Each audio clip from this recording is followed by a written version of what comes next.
and let us all do we can to build a better future. I am so excited for the rise of third parties. I am ecstatic to see independents finally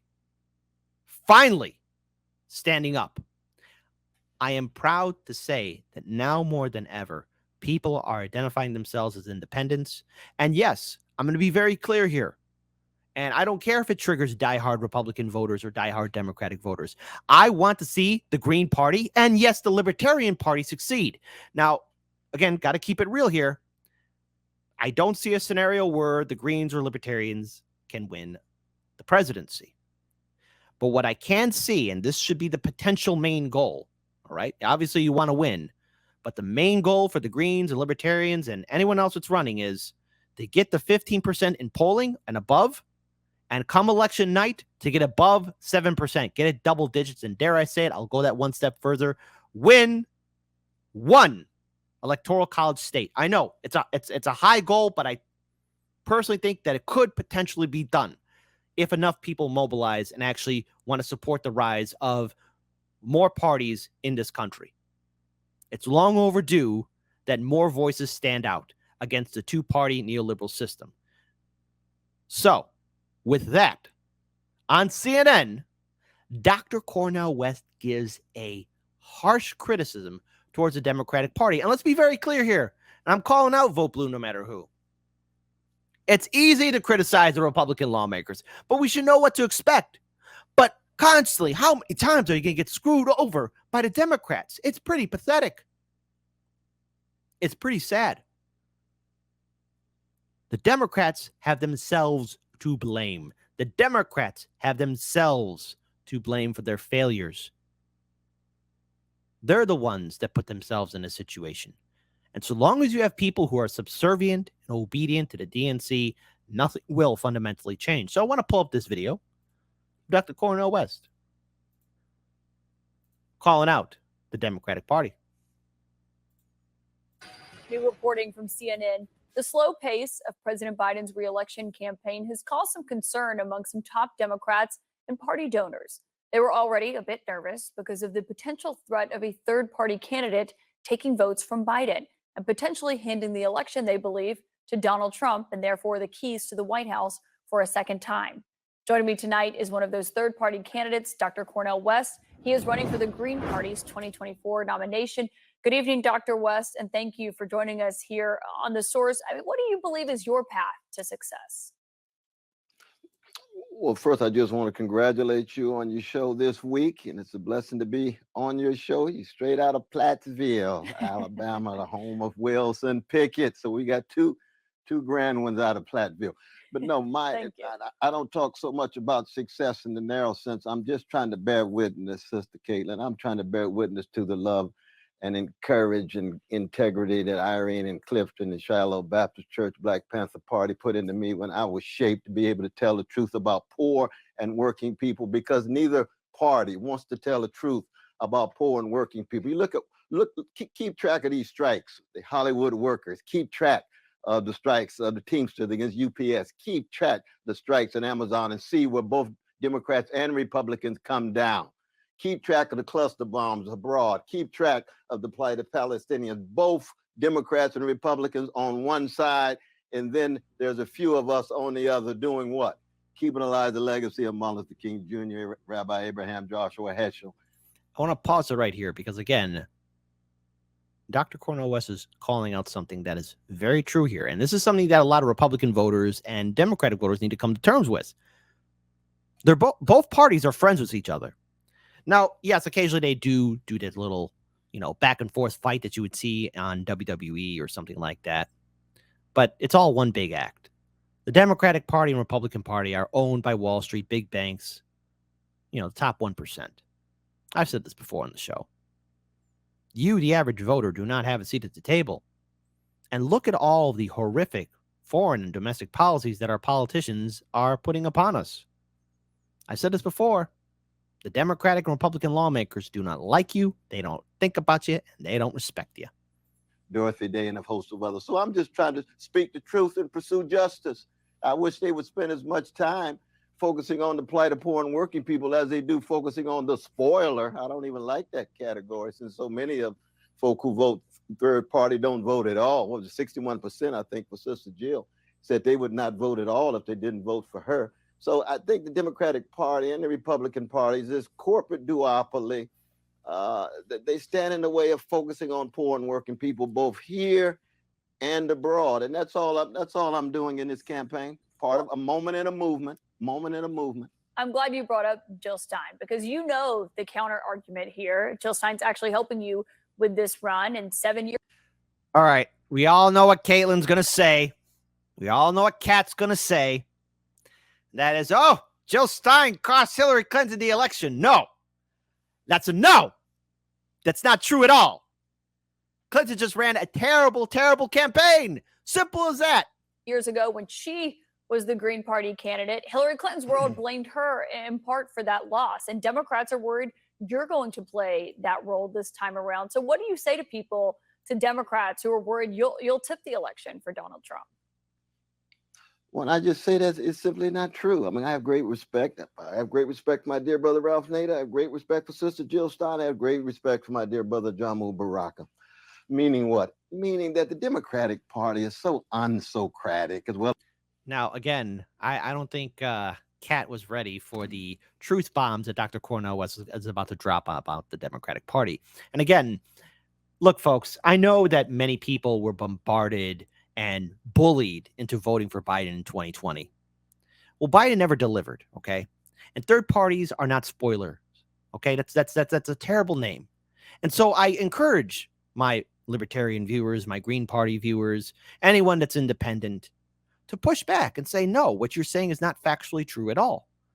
See, the Democrats want to use fear tactics to make you afraid of the orange Cheeto. Well, I'm not worried about Donald Trump, okay? In fact, hey, I would be surprised if he didn't run in 2024, and yet he is. And we said that he was going to run again in 2024, way back in 2020. So this whole idea of, oh, third parties are going to help Trump. No. You want to know who really helped out Trump? The entirety of the Democratic Party is what helped Trump in the first place. Well, as undemocratic, I'm still upset because they didn't treat my dear brother Bernie right twice. But they're unsocratic. Examine yourself. Examine why it is you did not speak to the issues of poor and working people, and therefore you're lost. If you'd rather lose than really change and examine yourself, then you're going to have third parties popping up all over the place, because people are suffering out here. You got mass incarceration. You got ghettos and hoods and barrios and reservations. You got 60% of our fellow citizens barely making it every month. And what's the discourse? We want to win the next election and we're concerned about the spoiler. Hey, I thought you were concerned about public life. And see, she wasn't ready for it. You know, show a little more shock and emotion there. Like, really? Oh my goodness. I mean, the Democrats must be held accountable? How is CNN going to twist and turn out of this? I thought you were concerned about the quality of the life of citizens. And I speak as a Christian, which is the least of these, the 25th chapter of Matthew, the orphans, the widow, the fatherless, the motherless, the marginalized, the subjugated. That's my legacy. That's the legacy that I attempt to enact in my own fallible way as a cracked vessel. Yeah, so you're saying essentially you think that Democrats, well, not just Democrats, but that they have the wrong message. If you're yes, they do. Come on, CNN. Come on. We all know the truth. We all know the truth. If you're looking at this at the election, it comes down to the wire. You're polling at, say, 2 or 3% in key battleground states. You know, what do? Do you ultimately back President Biden like you did in 2020? Yeah. Okay. So again, hey, listen, just in case your Green Party movement and your campaign is gaining a lot of momentum and we might lose an electoral college state, or you have a significant portion of votes, will you just end your campaign and just support Biden, fall in line? That's a terrible question to ask, CNN. Kat, I know you could do better. What would you do in that scenario, do you think? Well, I mean, part of the challenge, my dear sister, is that, you got Trump. He's certainly a gangster. neo-fascist. He's in many ways promoting, if not promoting, that's too strong a word. But one effect of his work is to move toward a second civil war. With Biden, I don't. Again, I have to disagree with Dr. Cornel West about that. No. See, this is not a promotion or endorsement of Trump, but Trump's message resonates with a lot of voters, okay? To quote Jimmy Dore way back in 2016, you think people voted for Trump because their lives are great? No. Look at the 8 years under Obama. Hope and change. You know, again, the people who caused the economic disaster in 2008 got away with it. Under whose administration? Obama. Who was his VP? Biden. Who had a supermajority in the House and Senate and could have codified Roe v. Wade and did so much more and could have done so much more. Let's say, maybe give us Medicare for all. Look, I'll be generous. This may put a public option in the Affordable Care Act, also known as Obamacare, also known as Romney Care, which came from the Heritage Foundation. Obama could have done a lot of things. He didn't. He compromised his Republicans. Hell, the Republican establishment should build an altar to Obama because he gave them so much. All this talk about Obama's going to do this, do that. Hell, he gave the GOP everything they wanted. It's true. Led us from 2 wars to 7. So with Donald Trump, let's be clear. The man's a showman. He knows how to fight for his supporters. And unlike Bernie Sanders, he stands with his people. He didn't disband his movement. He didn't disband his followers. And let's face it, the Democratic Party has been giving plenty of political ammunition for Trump to capitalize on. Hell, I'm surprised he didn't go all cutthroat on them on 2020. Because he should be going cutthroat on them now, and he is. To be fair, he could be far more brutal. But, this whole idea about Trump leading a civil war, okay, proof. Give me proof. He's better in some ways on domestic issues, but he's leading us toward a third world war. So if we choose between the second civil war and the third world war, where are we? We're between a rock and a hard place. And that's where so many of us find ourselves. By the way, a little more emotion here, because let's say it's second civil war and World War III. Both sound frightening. Just, I don't know. If it was me interviewing, I'd be like, whoa, shoot, this isn't good. This isn't good at all. Able to really acknowledge the ways in which our system itself is just so toxic. The organized greed at the top, just hemorrhaging the best, the indifference, the levels of hatred and revenge. All I'm doing is saying is, hey, let us try another way that Fannie Lou Hamer already taught us, which is one of love and justice and community and solidarity with the least of these, and organizing and having strikes against organized greedy bosses, and then trying to somehow keep our democracy alive and dismantle the empire. See, I want to head the empire in order to dismantle it. We don't need 800 military units around the world. We don't need U.S. troops in over 100 countries. We need to be a nation among nations. We don't need to be the grand empire that every nation has to buy. A producer's probably yelling in Cat's ear right now. Tell him to shut up. You got to get him with a gotcha. You got to come at him with a gotcha question now. Down to I'm anti-empire, anti-imperialist in that sense, very much like Mark Twain and the most adorable American philosopher, William James. I'm glad you brought up NATO, because you tweeted earlier this week that you believe NATO is what provoked Russia into invading. Typical CNN. Oh, come on, CNN. Don't you got any integrity left? We got to pull up this tweet. Look how offensive it is. Ukraine. As you know, that is the argument President Putin makes, and one that the U.S. forcefully rejects. I know that you don't think the U.S. should be involved, but if you got elected, what would you accept in terms of a ceasefire in Ukraine?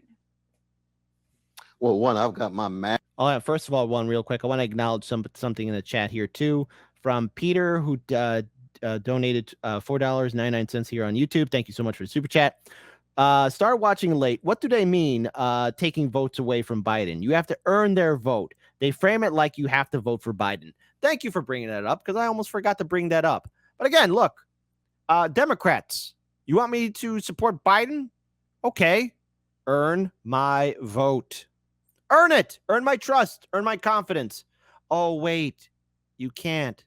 Because the thing is, and I just got to tell this, a lot of the people who are, again, supporting RFK Jr., I get it. I understand it.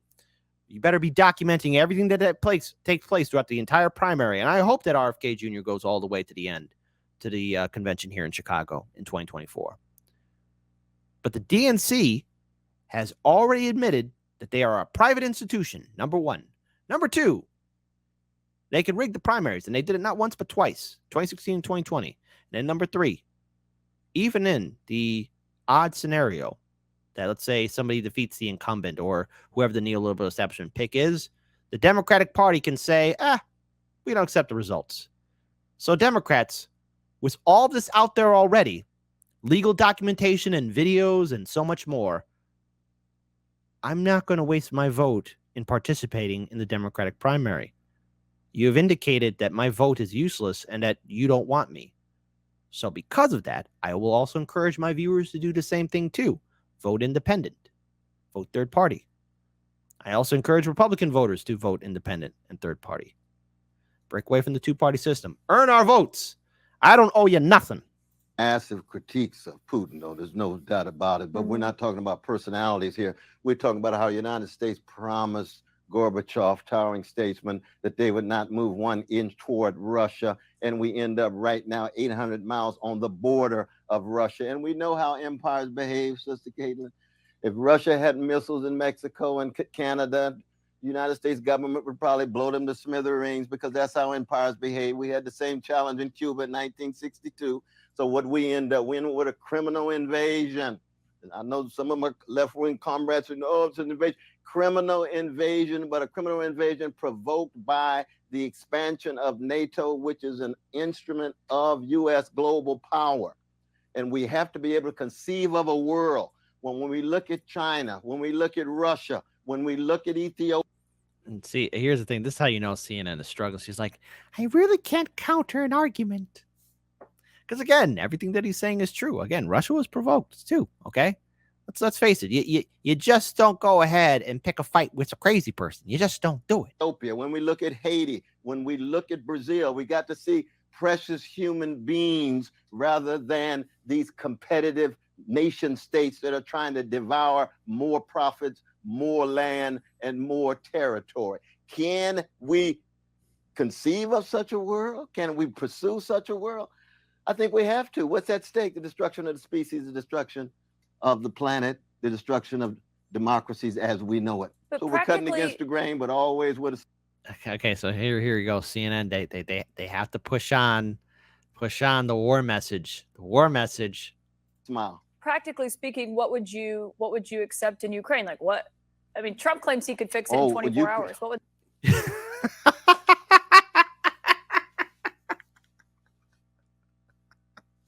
Hey, look, that town hall that CNN hosted with Trump was a work of art. Okay, I loved every minute of it, and I thought it was great. Hey, I'll give praise to Trump for this one thing right here. He hit a home run homer on that one. What would that look like for you? Oh, what I would do, I would bring in the Chinese, the Turks, the African rulers. I would sit down with the youth. She's like, oh no, you're not going to bring in more bombs? You're bringing in everybody at the table? Ukrainian leaders, and say, we must stop this war, stop these war crimes, the cluster bombs on a variety of different parties, and make sure that we begin a diplomatic process for a just peace. And that just peace is going to have some serious concessions across the board. Russian troops have to leave. There's going to be debates over the territory. There's going to be some kind of concessions over the territory, but stop the killing. Why? Because the Ukrainian brothers and sisters are precious, and they are bearing so much of the suffering with this proxy war between the American empire and the Russian Federation. So there's responsibility and blame across the board, but the American empire does bear a significant responsibility here. Even see, that's not the answer she wants, though. She's like, you gotta have more bombs. No, there's not the sole or exclusive responsibility, and it's in no way a pro-Putin. People say, oh, you must be siding with Putin. No, please.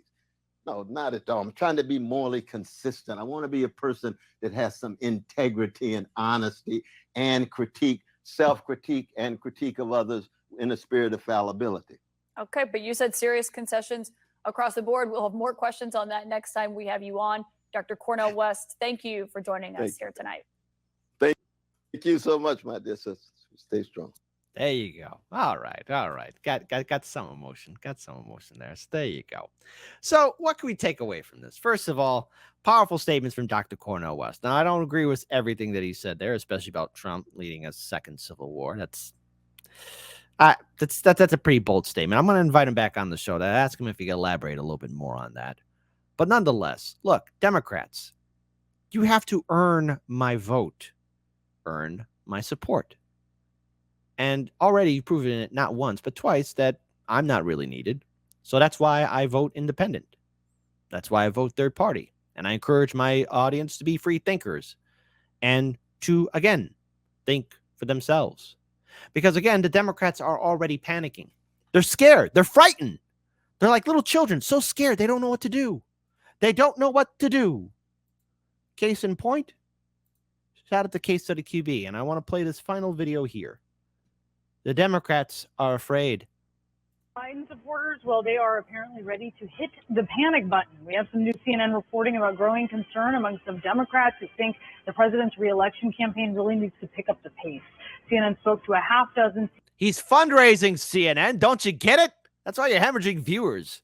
I'm sorry to bombard you with CNN propaganda, folks. Senior Democratic advisors who felt that Biden's reelection bid isn't taking full advantage of the built-in head start granted by being the incumbent. We have CNN's Isaac Dovere and Jeff Delaney with reporting on this. So, Isaac, what's the basis of the criticism here? I've certainly seen Biden use the bully pulpit a lot. I mean, for instance, from the NATO conference. What are they saying he's not doing? Well, look, he's not going out there talking to people. Number one, I mean, have you not seen the man speak? He is struggling. He is stuttering and stammering and falling all over the place. Old man Biden doesn't know where he's at. The adventures of Mr. Magoo, president of the USA. In the next couple of days, by Saturday, we are going to find out how much money Joe Biden raised for his reelection campaign since launching at the end of April. The general feeling is that it's going to be a decent number, but not a huge number, not as much as all of those nervous Democrats who can't ever stop being nervous Democrats would like to see, to reassure them that they're. Isn't it funny that the Democrats and Democratic voters are so scared? I find it funny, just how frightened they are, how easily triggered they are. See, now, they successfully bullied people with their tears and their fear-mongering. I hope all of you push back, call them out for their hypocrisy, and make the liberals cry. Why? Because the thing is, Biden doesn't have a good track record. Plus, he's always been on the wrong side of history. Don't you get it? You got the Library of Alexandria, your cell phone, so many articles, videos, and track records of Biden being on the wrong side of history, not only in the past, but even now. Don't let these people bully you. These vote blue no matter who people are little children. There's this burst of enthusiasm for Biden. And that is leading to the latest round of questions about Biden that seem to be the perennial question of how much support is there really for him? Is he the strongest candidate going into 2024? The Biden circle, of course, would say, we've done this a lot of times before, and look, he is the president. What does he gain from sort of staying out of the fray? What does he lose from not getting into it, Jeff? look, I think he stays presidential to the extent that you can. Hey, let's have democracy in the chat. After everything that Dr. Cornel West said, it was his interview with Caitlin on CNN, and the fact that Biden is not out there campaigning but fundraising, does he look presidential to you? Type 3 for yes, kid. Biden looks completely presidential. Oh, he just crapped his pants, but don't worry about it. That's very presidential. Type 4, no. He doesn't inspire anything. He doesn't look presidential to me. Can sort of separate the president from a presidential candidate seeking re-election. I think you can somewhat. He stays out of the fray by not going after Donald Trump every day, by not going after some of these Republican candidates, and he is doing his day job.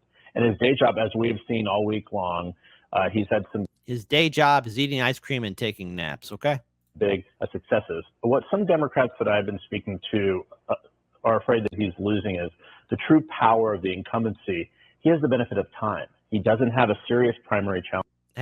He doesn't have a serious primary challenger, so RFK Jr. is being dismissed, even though RFK Jr. is 20% in polling and rising. So is the campaign using this moment to sort of rebuild his support among Latino voters, among African-American voters, among some base voters that they will need? Are they doing voter registration efforts in Latino communities in North Carolina, in Georgia? So some basic things that sort of can be done in the off year when it's not just the moment where the campaign is coming to voters at the time of an election. So are they using this time to sort of build the party? Yeah, build the party. Let's be clear here about the Democratic Party. They're afraid of accountability.